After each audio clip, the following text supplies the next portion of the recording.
ಎಲ್ಲ ನನ್ನ ಪ್ರೀತಿಯ ವೀಕ್ಷಕರಿಗೆ ನಿಮ್ಮ ರಘುರಾಮ್ ಮಾಡುವ ಆತ್ಮೀಯ ನಮಸ್ಕಾರಗಳು. ಮತ್ತು ನಿಮ್ಮ ರಘುರಾಮ್ ಬಂದು ಈ ಸಿನಿಮಾ ಸರಸ್ವತಿಯಲ್ಲಿ ಇನ್ನೊಂದು ಹೊಸ ಸತ್ಯ ಕಥೆಯನ್ನು ಹೊತ್ತು ತಂದಾಯಿತು. ಈಗ ನಾನು ನಿಮ್ಮ ಮುಂದೆ ಹೇಳೋಕೆ ಹೊರಟಿರುವ ಕತೆ ನಮ್ಮ ಹೆಮ್ಮೆಯ ಕನ್ನಡಿಗ, ತಮಿಳುನಾಡಿನಲ್ಲಿ silver jubilee star Mike Mohan ಹೀಗೆ ಪ್ರಸಿದ್ಧ ಹಾಗೂ ಪ್ರಖ್ಯಾತಿನ ಪಡೆದಂಥ ನಮ್ಮ ಕನ್ನಡದ ಹೆಮ್ಮೆಯ ಕನ್ನಡಿಗ ಶ್ರೀ ಕೋಕಿಲ ಮೋಹನ್ ಅವ್ರ ಬಗ್ಗೆ. ಕೋಕಿಲ ಮೋಹನ್ ಅವರು ನಮ್ಮ ಕನ್ನಡದವರು, ಮಂಗಳೂರು ಕುಂದಾಪುರ ಮೂಲದವರು, Bengaluru Basavanagudi national college national ಸ್ಕೂಲಲ್ಲಿ ಓದಿದ್ದು. ಅವ್ರ ತಂದೆ ಅವ್ರದ್ದು ITI ಹತ್ರ ಒಂದು ಹೋಟ್ಲಿತ್ತು, ITI ಲೇಔಟಲ್ಲಿ ಒಂದು ಹೋಟ್ಲಿತ್ತು. ಇವೆಲ್ಲವೂ ನಮ್ಮ ಸಂದರ್ಶನದಲ್ಲೇ ಅವರು ವಿವರವಾಗಿ ತಿಳಿಸಿದ್ದಾರೆ. ಇಂಟ್ರೆಸ್ಟಿಂಗ್ ಅಂದರೆ ಯಾರ್ಯಾರಿಗೆ ಋಣ ಹೇಗೆ ಇರುತ್ತೆ ಅನ್ನೋದಕ್ಕೆ ಮೋಹನ್ ಸರ್ ಅವರ ಜೀವನದಲ್ಲಿ ನಡೆದ ಈ ಒಂದು ಘಟನೆ ನಿಜಕ್ಕೂ ಉದಾಹರಣೆ ಆಗುತ್ತೆ, ಸಾಕ್ಷಿಯಾಗುತ್ತೆ. ನಮ್ಮ ಮೋಹನ್ ಸರ್, ಕೋಕಿಲ ಮೋಹನ್ ಸರು, ನಮ್ಮ ಎಡಕಲಗುಡ್ಡದ ಚಂದ್ರು, ಇವರೆಲ್ಲರೂ ತುಂಬ ಒಳ್ಳೆಯ ಫ್ರೆಂಡ್ಸು. ಇವರೆಲ್ಲ national college national school products. Vishnu ಸರ್ಗಿಂತ ಜೂನಿಯರ್ಸು, ವಿಷ್ಣು ಸರ್ ಇವ್ರಿಗಿಂತ ಸೀನಿಯರ್ ಆಗಿದ್ದರು. ನಮ್ಮ ಲಯನ್ ಅವರು, ಮೋಹನ್ ಸರು, ಚಂದ್ರು ಸರು ಎಲ್ಲ ಶುಕ್ರವಾರ ಬಂತು ಅಂತಂದರೆ ಬಂಕ್ ಹಾಕೋದು. Kannada cinema, Tamil cinema, Hindi cinema, ಯಾವ್ಯಾವ ಸಿನಿಮಾ ರಿಲೀಸ್ ಆಗುತ್ತೆ ಶುಕ್ರವಾರ ಅದೆಲ್ಲ ಹೋಗಿ ಪಿಕ್ಚರ್ಗಳು ನೋಡೋದು. ಇಂಡಿಯನ್ ಕಾಫಿ ಹೌಸ್ ಅಂತ ಒಂದಿದೆ ನಮ್ಮ ಬ್ರಿಗೇಡ್ ರೋಡಲ್ಲಿ, ಅಲ್ಲಿ ಮಸಾಲೆ ದೋಸೆ ಸೂಪರ್ ಆಗಿರೋದು. ಮಸಾಲೆ ದೋಸೆ ತಿಂದು ಕಾಫಿ ಕುಡಿಯೋದು. ಅದು ಪ್ಲಾಜಾ ಥಿಯೇಟ್ರಿಗೆ ಹೋದಾಗ ಇದು ಪಕ್ಕ ಅದು ಮಾಡ್ತಾನೇ ಇದ್ರು. ಬೇರೆ ಬೇರೆ ಥಿಯೇಟ್ರ್ಗಳು ಬೇರೆ ಬೇರೆ ಕಡೆಗೆ ಹೋದಾಗ ಬೇರೆ ಬೇರೆ ಹೋಟ್ಲಿಗೆ ಹೋಗ್ತಿದ್ರು. ಬಟ್ ಪ್ಲಾಜಾ ಅಂತ ಒಂದು ಥಿಯೇಟ್ರ್ ಇತ್ತು MG ರೋಡಲ್ಲಿ. ಆ ಥಿಯೇಟ್ರಿಗೆ ಹೋದಾಗ ಅಲ್ಲಿಂದ ಪಕ್ಕದಲ್ಲೇ ಅಲ್ಲಿ ಹಿಂದೆ ಇದ್ದ ಬ್ರಿಗೇಡ್ ರೋಡ್ ಇಂಡಿಯನ್ ಕಾಫಿ ಹೌಸ್ಗೆ ಹೋಗಿ ಒಂದೊಳ್ಳೆ ಕಾಫಿ ಕುಡಿದು, ಒಂದೊಳ್ಳೆ ಮಸಾಲೆ ದೋಸೆ ತಿಂದು, ಒಳ್ಳೆ ಕಾಫಿ ಕುಡಿದು ಬರೋವಂಥದ್ದು ಒಂದು ಇವ್ರದ್ದೊಂದು ಪದ್ಧತಿ, ಒಂದು ವಾಡಿಕೆ ಆಗಿತ್ತು. ಸೊ ಹೀಗೆ ಒಂದು ಇಂಗ್ಲೀಷ್ ಸಿನಿಮಾ ಪ್ಲಾಜಾ ಥಿಯೇಟ್ರ್ ನೋಡಿ ಹೋಗಿ ಇಂಡಿಯನ್ ಕಾಫಿ ಹೌಸಲ್ಲಿ ಕೂತಿರ್ಬೇಕಾದ್ರೆ ಒಂದು 3-4 ಜನ ಗಣ್ಯರು ಬಂದಿದ್ದಾರೆ. ಬರ್ತಾ ಇರೋಂಗೆ ಮಾತಾಡ್ತಾ ಇದ್ದವ್ರು. ಚಂದ್ರು ಸರು ದಪ್ಪ ಎದ್ದು ಹೋಗಿದ್ದಾರೆ, ಹೋಗ್ಬಿಟ್ಟು ಮಾತಾಡ್ಕೊಂಡು ಬಂದಿದ್ದಾರೆ. ಮೋಹನ್ ಅವರು ಆರಾಮಾಗಿ ಕ್ಯಾಶುವಲಾಗಿ ಕೂತಿದ್ದಾರೆ. ಓಕೆ ಫೈನ್ ಅಂದ್ರೆ, ಯಾಕೆಂದರೆ ಮೋಹನ್ ಅವ್ರಿಗೆ ಪಾಪ ಪರಿಚಯ ಇಲ್ಲ, ಕಲೆ ಪರಿಚಯ, ಈ ನಂಟು ಇವೆಲ್ಲ ಏನೂ ಇರಲಿಲ್ಲ ಅವ್ರಿಗೆ. ಆಮೇಲಿಂದ ಬಂದು ವಾಪಸ್ ಇವರು ಹೋಗಬೇಕಾದ್ರೆ ಚಂದ್ರು ಸರ್ ಬಂದ್ಬಿಟ್ಟು ಅಲ್ಲಿ ಸರ್ ಬರ್ತೀನಿ ಅಂತ ಹೇಳಿದ್ರೆ, ಇವರು ಅಂತ ಕೇಳಿದ್ದಾರೆ. ಮೋಹನ್ ಅಂತ ನಮ್ಮ ಕ್ಲಾಸ್ಮೇಟು. ಅದಕ್ಕೆ ಆ್ಯಕ್ಟ್ ಮಾಡ್ತೀಯಾ? ಇಲ್ಲ, ಇವತ್ತರೆಗೂ ಏನೂ ಮಾಡಿಲ್ಲ, ನನಗೆ ಅದ್ರ ಬಗ್ಗೆ ಎಲ್ಲ ಆಸಕ್ತಿನೇ ಇಲ್ಲ, ಗೊತ್ತಿಲ್ಲ. ಸರಿ, ನಾಳೆ ನಿಮ್ಮ ಕಾಲೇಜಿಗೆ ಬರ್ತಿದ್ದೀನಿ, ಬಂದು ಭೇಟಿಯಾಗು. ಆಯಿತು. ಅವ್ರಿಗೆ ಯಾರು ಅನ್ನೋದೇ ಗೊತ್ತಿಲ್ಲ. ಚಂದ್ರು ಅವ್ರ ಹತ್ರ ಆಚೆ ಬಂದ್ಬಿಟ್ಟು ಮೋಹನ್ ಸರ್ ಕೇಳಿದ್ರಂತೆ, ಯಾರೋ ಅದು? ಅವ್ರು ಗೊತ್ತಿಲ್ವಾ ನಿನಗೆ? ಏನು ಹಿಂಗೆ ಮಾತಾಡ್ತಿದ್ಯಾ?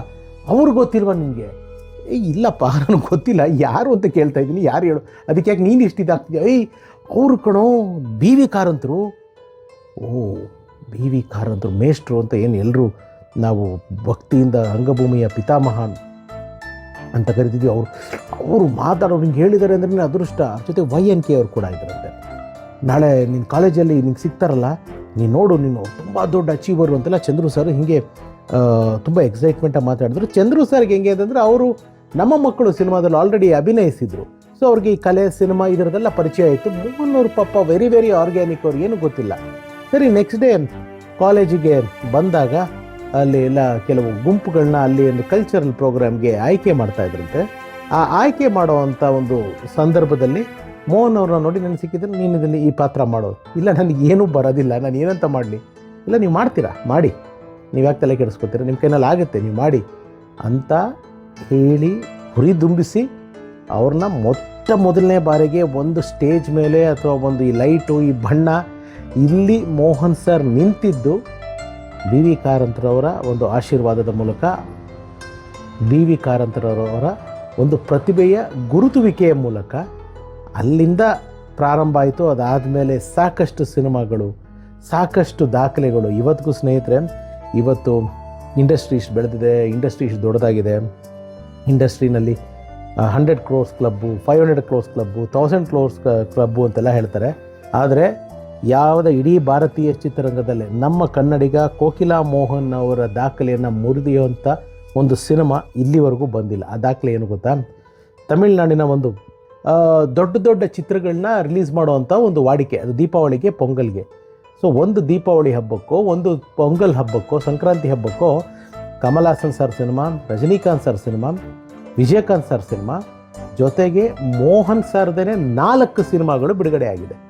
ಸ್ನೇಹಿತರೆ, ಇವತ್ತಿಗೂ ಆ 4 ಸಿನಿಮಾಗಳು 25 ವೀಕ್ಸ್ ಹಿಟ್ ಪಿಕ್ಚರ್. ಅಂದರೆ ಒಬ್ಬ ನಟನ, ಒಂದೇ ನಾಯಕ ನಟನ 4 ಬೇರೆ ಬೇರೆ ಚಿತ್ರಗಳು, ಜೊತೆಗೆ ಆಪೋಸಿಟ್ಟಾಗಿ ಬೇರೆ ದಿಗ್ಗಜ ಕಲಾವಿದರ ಚಿತ್ರಗಳು, ಆ ಎಲ್ಲದ್ರ ಮುಂದೆ ಈ ನಾಯಕ ನಟನ 4 ಚಿತ್ರಗಳು 25 ವಾರ ಓಡಿರೋವಂಥ ಉದಾಹರಣೆ, ಇವತ್ತವರೆಗೂ ಒಂದೇ ದಿವಸ ಬಿಡುಗಡೆಯಾಗಿ ಓಡಿರುವಂಥ ಉದಾಹರಣೆ ನನ್ನ ಪ್ರಕಾರ ಭಾರತೀಯ ಚಿತ್ರರಂಗದಲ್ಲೇ ಯಾರ ಬಳಿಯೂ ಇಲ್ಲ. ಇದು ನಮ್ಮ ಮೋಹನ್, ನಮ್ಮ ಕೋಕಿಲ ಮೋಹನ್, ನಮ್ಮ ಕನ್ನಡಿಗ ಹೆಮ್ಮೆಯ ಕರುನಾಡ ಪ್ರೀತಿಯ ಕೋಕಿಲ ಮೋಹನ್ ಅವರ ಒಂದು ದಾಖಲೆ.